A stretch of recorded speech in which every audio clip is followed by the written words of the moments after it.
김성환의 시사야.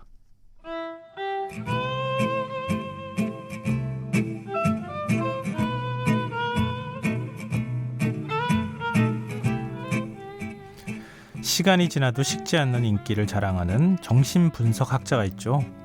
바로 프로이트입니다. 프로이트는 무의식의 개념을 처음 소개하면서 무의식이야말로 우리 스스로를 은밀하게 조정하고 있다, 이렇게 주장했는데요. 오늘 한밤의 인문학 시간에는 지그문트 프로이트의 키워드 무의식에 대한 얘기를 해보도록 하겠습니다. 오늘도 역시 정여울 작가 나오셨습니다. 안녕하세요. 안녕하세요. 반갑습니다.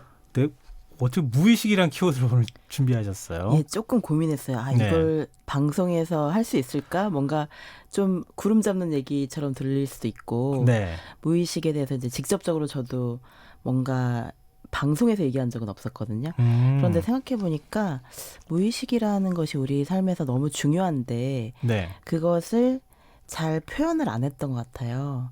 그러니까 이 무의식 중에 나도 모르게 부지불식간에 이런 말을 많이 쓰잖아요. 네, 거의 습관적으로 그렇게 많이 쓰긴 하죠. 나도 모르게 그랬어. 막 이렇게도 쓰고, 그리고 어떤 사람을 진짜 많이 싫어하거나 많이 좋아할 때도 우리가 계속 모르고 있다가 어떤 사건이 일어났을 때 내가 저 사람 정말 좋아하는구나. 아니면 저 사람이 너무 싫어서 또는 질투가 나서 내가 그동안 저 사람을 보면 좀 기분이 안 좋았구나, 이런 것들을 나중에 사후적으로 깨달을 때가 있어요. 그런 것들도 이제 무의식의 작용이라는 거죠. 우리의 그럼 감정. 예를 들면 이런 거요. 갑자기 별로 그 사람한테 관심 없다고 생각해 왔는데 맞아요. 어느 사건을 이렇게 딱 경험하고 나니까 내가 굉장한 관심을 가지고 있었구나. 그렇죠. 뭔가 공통점이 있거나 아니면은 관심을 표현하는 게 뭐가 좀 쑥스럽거나 좀 금지돼 있을 때. 그럴 때는 우리의 이제 그걸 초자아라고 하는데, 초자아가 금지를 하는 거죠. 초자아는 내면의 경찰관이라고 하거든요. 이것도 프로이트의 용어인데, 우리가 뭘 하면 안 된다고 야단치는 자아예요. 그래서 횡단보도를 건널 때 이제 무단횡단을 하고 싶은 욕망이 솟아오를 때 그러지 마라, 체면이 있지라고 속으로 이렇게 말해주는 또 하나의 나. 이런 게 초자아라면, 이드, 그러니까 충동적인 자아 또는 무의식적인 자아는 나 그냥 이때는 건너고 싶은데 좀 한번 건너도 되지 않을까? 아무도 안 보는데, 이렇게 생각하는 게 이드와 무의식의 작용이라는 거죠. 그러니까 뭔가 내가 그전에는 저 사람한테 아무 느낌이 없는 줄 알았는데 어떤 사건을 통해서 그 사람에 대한 관심이 생기거나 또는 뭔가 내가 나도 모르게 그 사람에 대해서 되게 많이 알고 있을 때도 있어요. 그동안 데이터를 일부러 모은 것도 아닌데 그런 게 이제 무의식의 작용이라는 거죠. 그러니까 사례로 따지면 정말 하염없이 많아서 무의식이라는 것이 생각보다 우리 자신의 일상을 굉장히 많이 규정하고 있다는 것을 알게 되는 경우가 점점 많아지는 것 같아요. 그러니까 우리 스스로가 잘 느끼지는 못하지만 우리 내면에서는 끊임없이 아까 말씀하신 것처럼 초자하고 이드가 막 싸우고 있다는 거잖아요. 그렇죠. 근데 나는 잘 못 느끼고 있고. 근데 나의 행동에는 다 그 이면에 무의식이 작동하고 있는 것이다, 이렇게 말씀해 주셨는데 그래도 어려워요. 그래도 어렵죠. 어렵기 때문에 우리가 사례를 통해서 한번 생각해 보면 좋을 것 같아요. 사실 저번에 우리가 페르소나에 대한 이야기를 했잖아요. 그 얘기랑 이어지는 이야기이기도 해요. 그러니까 현대인들은 페르소나를 많이 발전시키다 보니까, 그러니까 가면을 많이 쓰고 살아가다 보니까 무의식이 점점 더 억압이 돼요. 그래서 프로이트는 꿈을 통해서 우리의 무의식이 있다는 증거가 바로 꿈이라는 거죠. 만약에 무의식이 없으면 꿈도 없다는 거예요. 의식적인 모든 것만, 우리가 생각할 수 있는 것만 생각하고 뭔가 상상하고 이렇게 한다면, 꿈이라는 게 없다면, 무의식이라는 게 없다면 꿈은 아예 꿀 수가 없다는 거죠. 그런데 우리가 매일 밤 꿈을 꾼다는 것 자체가 무의식이 뭔가 우리의 의식을 향해서 메시지를 보내고 있다는 거예요. 넌 이걸 조심해야 돼. 아니면 넌 이걸 왜 해야 되는데 안 하고 있니?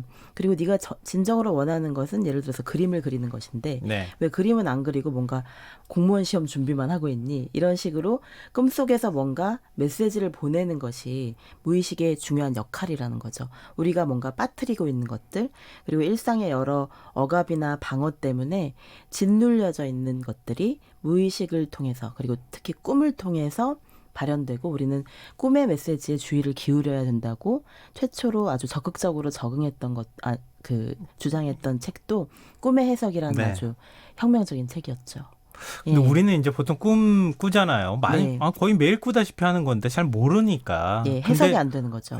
어느 순간에는 굉장히 선명한 꿈을 꾸는 경우가 있단 말이에요. 근데 황당한 내용이 있기도 하고 어떨 때 보면은 예지몽 같다고 해야 되나요?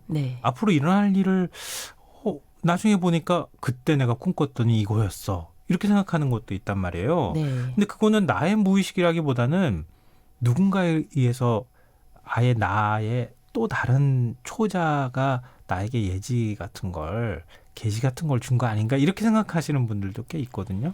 그런데 이제 프로이트는 예지몽은 별로 안 좋아했어요. 왜냐하면 그러니까 서양식 사고방식에는 안 맞잖아요. 전통사회에서 가장 꿈에 의존하는 게 그거였거든요. 앞으로 무슨 일이 일어날까? 내가 이 사람과 결혼을 할까? 아니면 아이를 낳을까? 뭔가 앞으로 있을 중요한 일에 대한 또는 안 좋은 일의 전조로서 예지몽을 많이 활용을 했었는데 예지몽이라고 많이 해석을 했던 거죠. 근데 꿈은, 그러니까 프로이트가 생각하는 꿈은 기본적으로 이 소망이 이루어지는 소망의 대리충족이라고 본 거예요. 내가 진정으로 원하는 것이 꿈속에서라도 이루어지게 하는 게 꿈이라는 방식으로 봤기 때문에 나의 욕망의 거울이라는 거죠.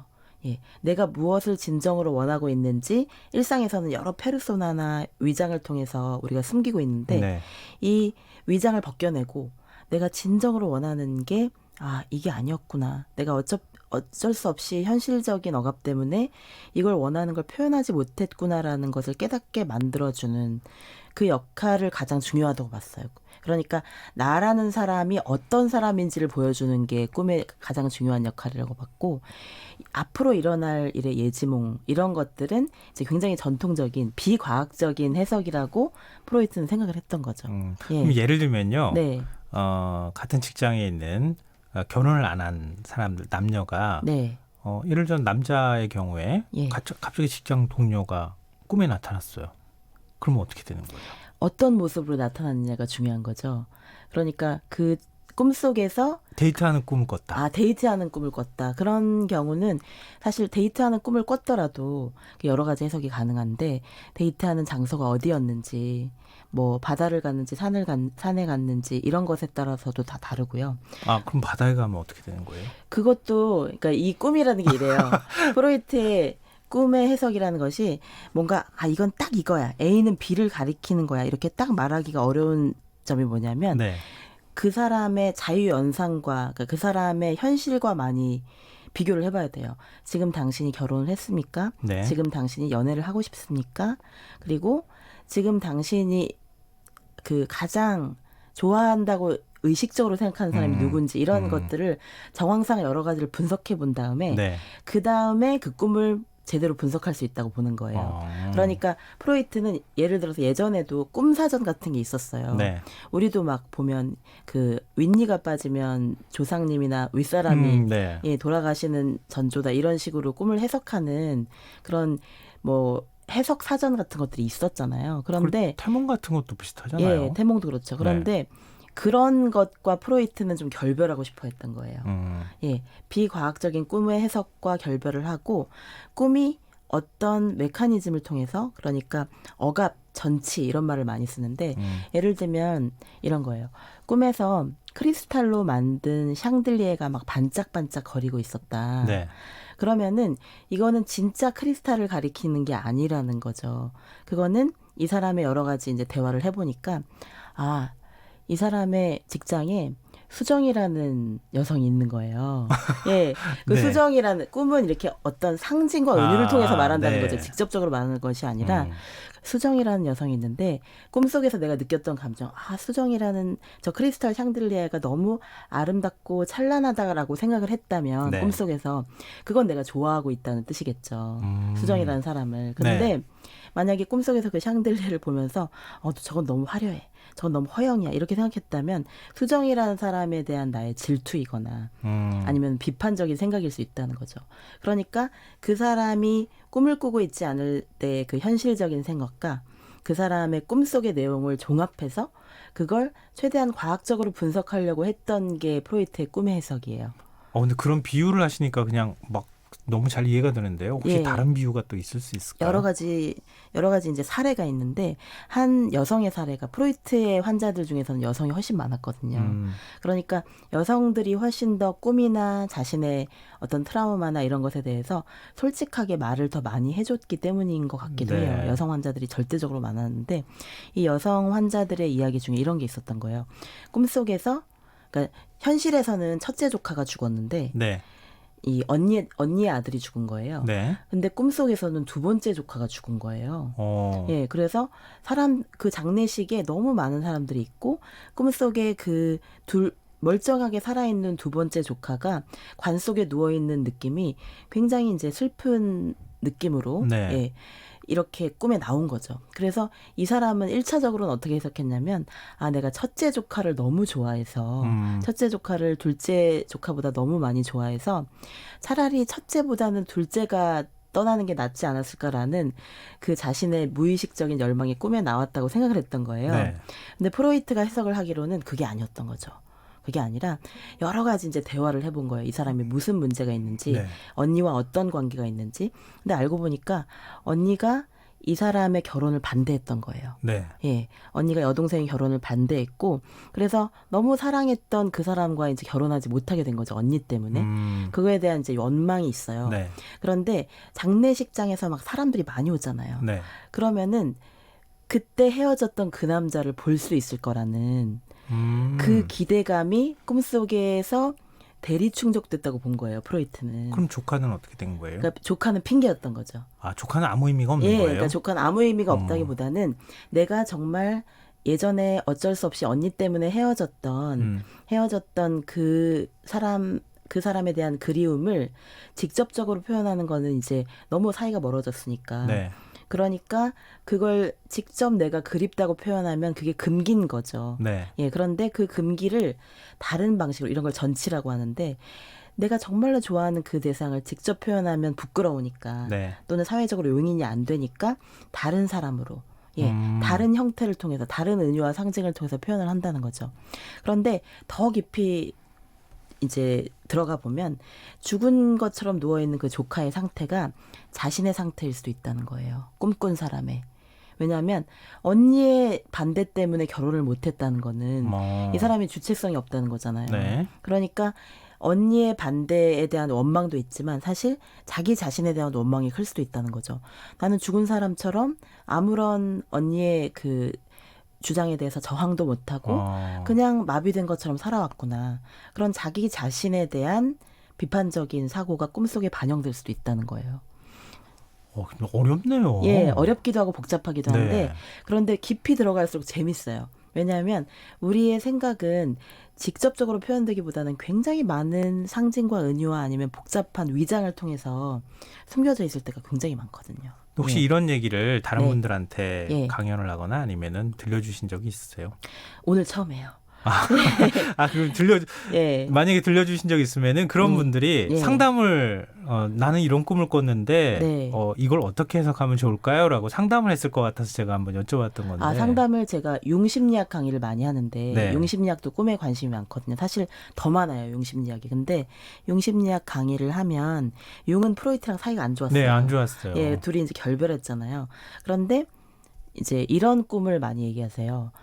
이제 이분은 여자분인데 아들이 꿈속에서 엄마가 죽었다면서 막 울면서 이제 아침에 뛰어왔다는 거예요. 네. 나는 엄마가 죽는 걸 절대 바라지 않는데 엄마 되게 좋아하는데 왜 꿈속에선 엄마가 죽었을까 하면서 너무 이제 괴로워하면서 조그만 아들이 한 9살 정도? 네. 예, 그 아들이 괴로워하는 모습을 보고 엄마도 속상해서 그리고 약간 불안하잖아요. 꿈속에서 그렇죠. 자기가 죽었다니까. 그래서 왠지 불길한 느낌이 좀 있을 수 있고요. 그래서 이게 내가 사고가 나는 꿈인가라고 이렇게 되게 걱정이 되셨대요. 네. 그런데 이거는 이제 프로이트의 해석이 아니라 융식으로 해석하면 어떤 거냐면 프로이트와 융은 이제 그 출발은 비슷했는데 뭐랄까요? 갈라졌어요. 갈라졌지만 프로이트는 좀 더 과학적인 방식으로 꿈의 상징과 은유를 분석하려고 했고 융은 우리 안에 누구나 자기 마음속에 어떤 신화적인 그런 씨앗이 있는데 그것이 네. 꿈을 통해서 발현된다고 봤거든요. 그래서 융 심리학을 공부하시는 분들, 특히 융 심리학에서 꿈 분석을 중시하는 분들은 오히려 부모님이 꿈속에서 죽는 꿈을 되게 좋은 꿈으로 봐요. 예, 왜 좋은 꿈으로 보냐면 기본적으로 융 심리학은 모든 꿈은 다 좋다고 봐요. 왜냐하면 모든 꿈이 무의식이 의식을 향해서 보내는 SOS라고 보는 거예요. 네. 그래서 무의식이 의식을 향해서 너는 지금 이걸 생각해야 돼. 왜 이거를 고려하지 않고 있니?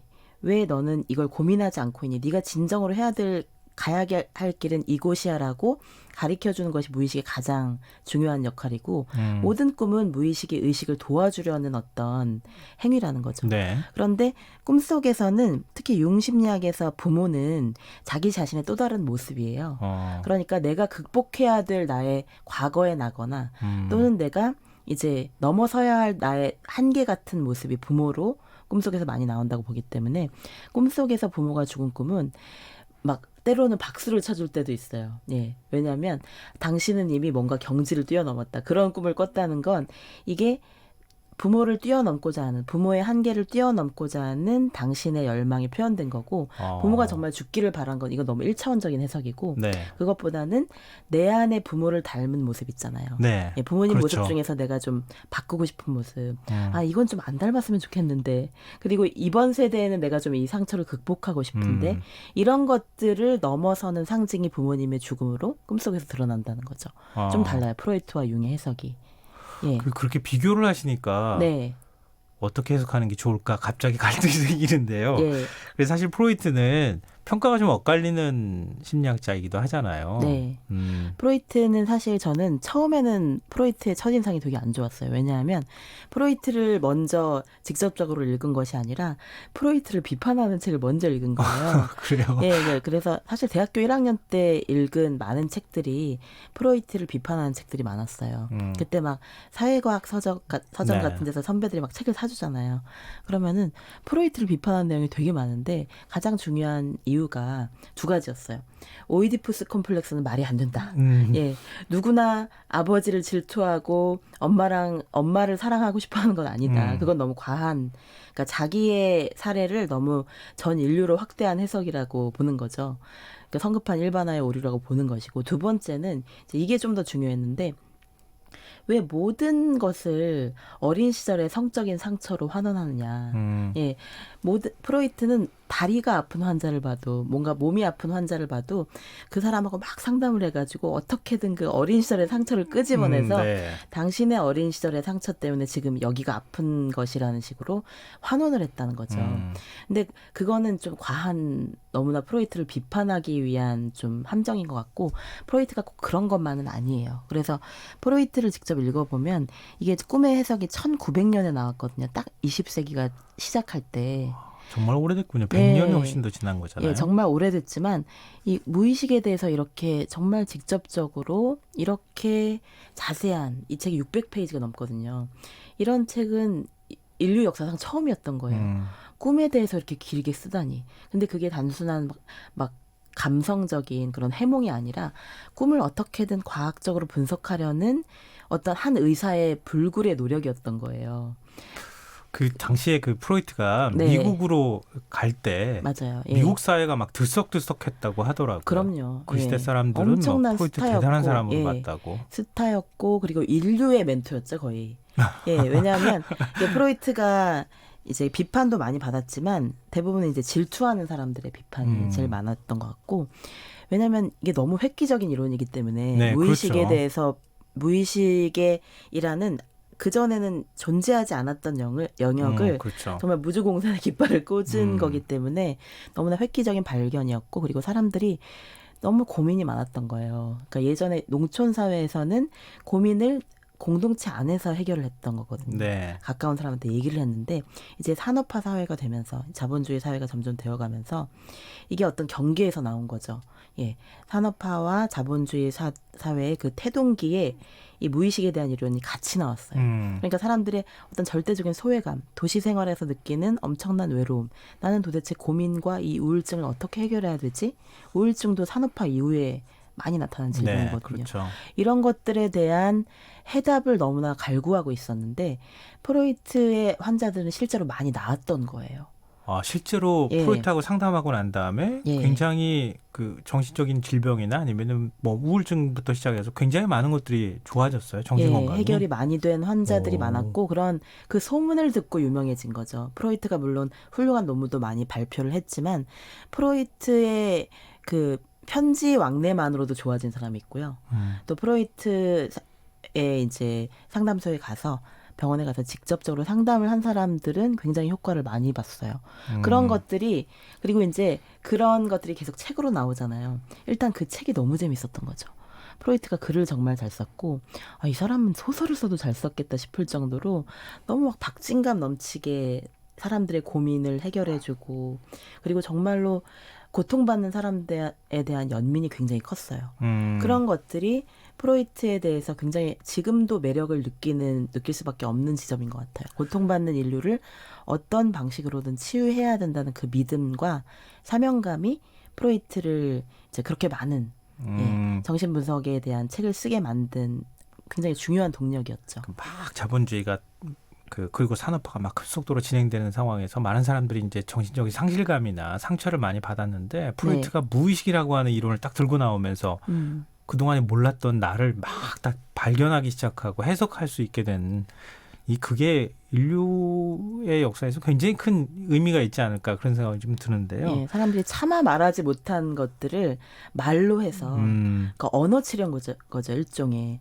언어라는 것이 굉장히 치료에 중요한 무기가 될 수 있다는 걸 보여준 거죠. 그러면 정여울 작가님이 좋아하는 프로이트의 문장 몇 개만 좀 소개해 주시면 안 될까요? 마지막으로. 프로이트의 이제 가장 중요한 명제 중에 하나가 억압된 것은 반드시 귀환한다라는 거거든요. 우리가 억압된 욕망이나 감정이나 기억은 언젠가는 다른 방식으로 돌아오기 때문에 그 억압된 감정을 돌봐야 된다는 거고요. 그리고 이제 또 하나의 유명한 문장은 프로이트가 친구에게 쓴 편지인데 이거 한 3문장 정도 읽어도 될까요? 나는 내 안에서 어머니를 사랑하고 아버지를 질투하는 마음을 발견했어. 그런데 이것이 유년기에 항상 나타나는 보편적인 현상인 것 같아. 오이디푸스 왕의 힘은 진정으로 강력해서 그 연극을 보는 관객들 모두가 한때 환상 속에서는 오이디푸스였던 거지. 왜 햄릿은 숙부를 죽이지 못했을까? 숙부가 한 일이 바로 자신이 원했던 것이기 때문이지. 문제는 햄릿의 죄책감 때문이었어.